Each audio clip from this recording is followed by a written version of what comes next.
You know that feeling, right? The alarm goes off and it all comes flooding back. The commute, the desk, the emails. You do the math. 8 hours a day, 40 years of your life, all for what? A little bit of retirement at the very end. It's a cycle we all know. But what if that whole system, what if it's about to completely break down? I mean, when you strip away all the fancy language, this is the deal. This is the core bargain of a modern job. It sounds kind of harsh, but we've gotten so used to it that we don't even question it anymore. At its heart, it's a trade. Our time, our energy, our sanity, in exchange for survival. And that deal, it's about to be totally renegotiated, whether we're ready for it or not. Okay, so to really get our heads around this, we have to make a really important distinction. This isn't about the end of work, it's about the end of the job. And trust me, those two things are worlds apart. And this, right here, just nails the difference. See, work is what we do naturally. It's that human drive to build something, to care for someone, to figure things out, to just tinker. It's been around forever. But a job? Well, that's an invention. It's a contract, a timesheet. It's a system for survival that's based on getting someone else's permission. And here's the really crucial part. Jobs have become so much more than just how we pay the bills. They've turned into this architecture for the soul. Just think about it. What's the first question you ask someone new? So what do? Our job title is our identity. It tells people where we fit in society, and honestly, it's how we judge our own worth in a world that thinks being busy is the same as being good. So, let's talk about the big accelerator here, the thing that's forcing this whole conversation, artificial intelligence. It's this massive force that's about to crash into this system of jobs we've built over centuries, and that crash, it's happening way faster than most of us think.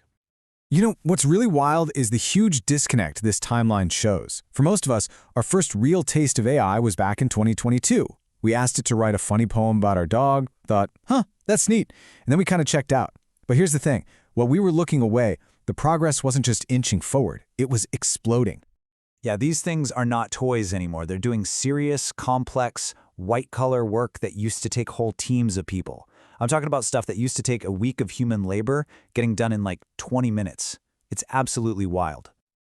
This is just the perfect way to describe it, isn't it? It captures how unsettling it feels. This isn't some Terminator-style hostile takeover. It's this quiet, polite, and unbelievably capable thing that can just look at your to-do list and go, yep, got it, and then just do it. And what's so fascinating is that as AI gets more competent, it's pulling back the curtain on how much of our professional lives were spent just, answering emails that probably didn't need to be sent in the first place. Or, sitting in those meetings, the ones that feel like they were specifically designed to make sure no actual decisions get made. It kind of exposes the deep tragedy of spending our precious time on things that, if we're being honest with ourselves, just feel pointless. Or just moving numbers from one spreadsheet to another. We've been performing our own job anxiety for so long. And the startling truth is, AI can now perform all those rituals for us, which makes you realize how much of it was just theater. And this is the massive, fundamental question that AI is forcing us to answer. If a machine can do all the busy work way better than we can, and if the goal isn't just to keep every human in a chair from 9 to 5, then what is the actual point of our entire economic system?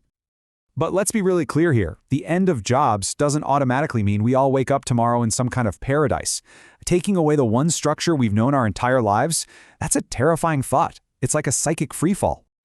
For all their problems, jobs give us a framework, right?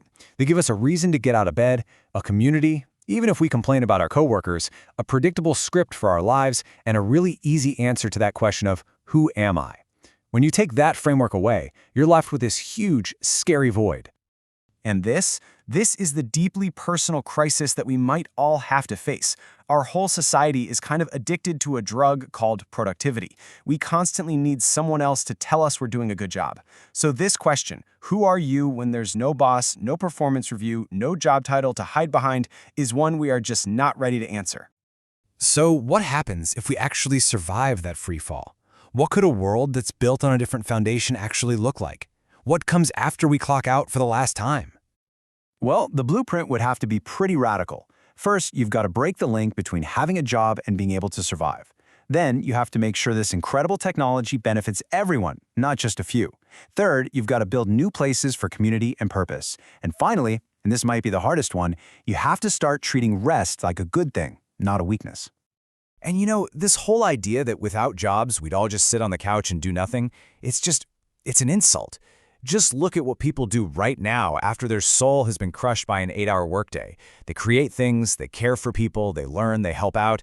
Can you imagine what we would do if we weren't so tired all the time?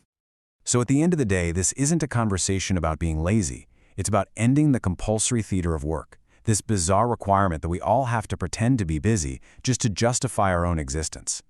And this right here really gets to the core of it. We are the first generation in human history to have the actual tools to get rid of true drudgery on a massive scale. The only thing that's really holding us back is our own imagination. So that leaves us with a pretty powerful choice. We can either cling to this old breaking system because we're scared, or we can look at these new machines and say this. We can see this whole thing not as a threat, but as our one big chance to finally reclaim our time, our world, and our lives. And this is it. This is the choice that's going to define everything for the next few decades. The technology is here. The idea of the job is on its way out. The only question left is, what are we going to build to replace it? The answer we come up with will literally shape the future of what it means to be human.